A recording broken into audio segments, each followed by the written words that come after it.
Olá pessoal, Carlos Martins para mais um giro de mercado em 5 minutos, dessa vez para o dia 16/7/2012, com os fechamentos da sexta-feira, dia 13. Hoje foi um dia bem otimista, tanto aqui como lá fora, né? O Dow Jones e o Ibovespa subindo bastante. Tem duas leituras para isso. Primeira leitura é que é sexta-feira, e por ser sexta-feira, muitas pessoas que estão vendidas eram posição, que ajuda a subir. Tá? Então ele sentou aqui nessa resistência dos 53.500 pontos com base no fechamento. A mínima foi bastante lá embaixo, mas no fechamento ele sentou aqui. Hoje deu uma disparada para cima, tá? Com esse 1,7%. Essa figurinha que ficou para baixo aqui, né? Esse martelinho, que eu carinhosamente chamo de estrela subente, né? Que parece que está subindo, ao contrário da cadente, é uma figurinha de alta, tá? Mas tem os 55.300, que é uma história que já se repete várias e várias vezes, né? Da onde é que ele vai testar. Então, eu tenho ainda um pé atrás em relação a falar que isso aqui está começando uma alta, porque tem realmente muita gente que zerou posição por ser sexta-feira. Mas de qualquer forma, é um valor positivo, está acima dos 54.000 pontos, que era uma resistência, tá? E a próxima mesmo é o 55.300, que é a mesma coisa que o 18,53 é para a Petrobras, né? Um número que ele não consegue passar longe, nem para cima nem para baixo.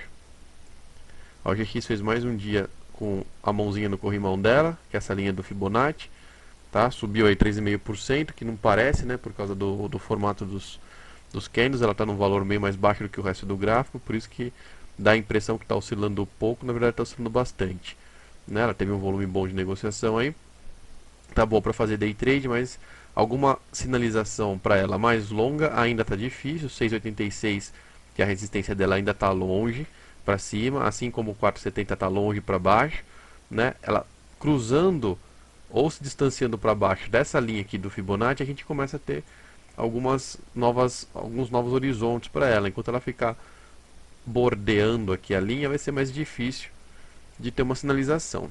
Quem deu uma sinalização contrária hoje foi a Vale 5, deu uma sinalização contrária do que ela estava fazendo, então ela caiu para baixo do triângulo.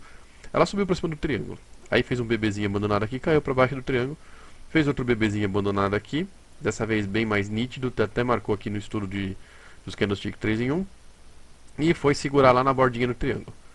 Tá? Então o que ela fez? Ela passou para cima, passou para baixo, deu uma indicação aqui para cima e segurou na borda do triângulo. Vamos ver o que ela vai fazer na segunda-feira, porque da mesma forma que ela estava fazendo aqui atrás, ela faz essas coisas sem muita antecedência, então fica difícil da gente pegar sinais claros de compra ou de venda, porque a gente tem aqui uma resistência forte que é a própria linha do triângulo, tá? A mesma coisa que ela fez lá atrás, ela está fazendo aqui. Então a Vale está com um sinal aí duvidoso de compra, né? Que ela já fez, já voltou, já fez de novo.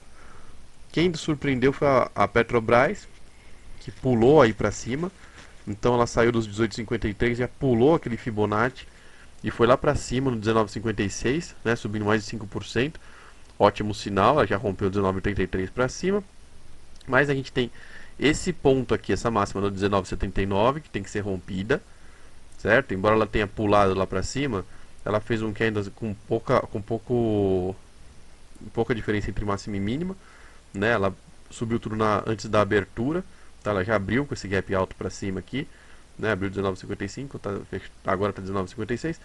Então, ela passando para cima do 19,83, a gente vai ter alguma sinalização em torno dos R$ 20 de novo, e quem sabe até fechar gaps mais antigos que ficaram para trás, né? Então ela já fechou todos esses gaps aqui, agora largou um grande para baixo, tá?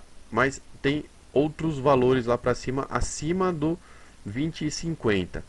Mas de qualquer forma, antes do 20,50 tem essa linha de tendência do Fibonacci aqui azul para baixo, que é uma linha, assim como a OGX está mostrando para a gente, a Petrobras também costuma seguir bem essas linhas de tendência, tá? Então foi um bom sinal, mas ainda para ela sair dessa zona aqui, toda que ela se meteu, ainda é difícil, né? A gente pode ver que tem uma sinalização aqui que parece ser um triângulo, tá? Que ainda não está formado pelo sistema, mas dá a impressão de ser um triângulo, que precisa ser rompido para cima aí, que vai romper essa linha também para cima para dar um sinal de compra.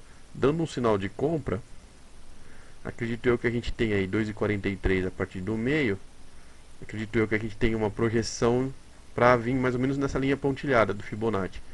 nas casas dos R$ 21,30.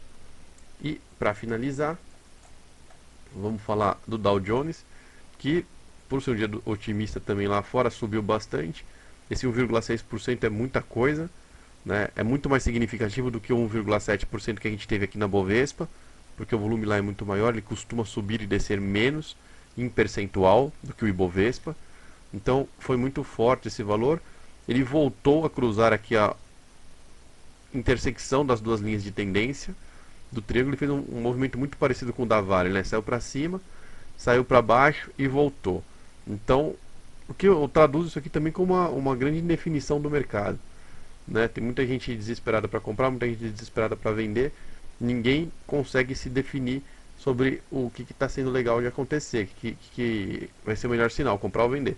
O que dá para perceber é que da mesma forma que ele tinha feito um ombro, cabeça a ombro aqui atrás, que apontava para uma alta aqui na frente, está parecendo aqui que ele está montando um outro ombro, cabeça a ombro aqui na frente, né? Essa é a impressão que dá. Então, essas figuras todas de indefinição e toda essa fraqueza de tendência que a gente vê é muito boa para fazer day trade, mas é difícil para fazer posição. Agradeço muito pela presença de todos e até o próximo Giro de Mercado em 5 minutos.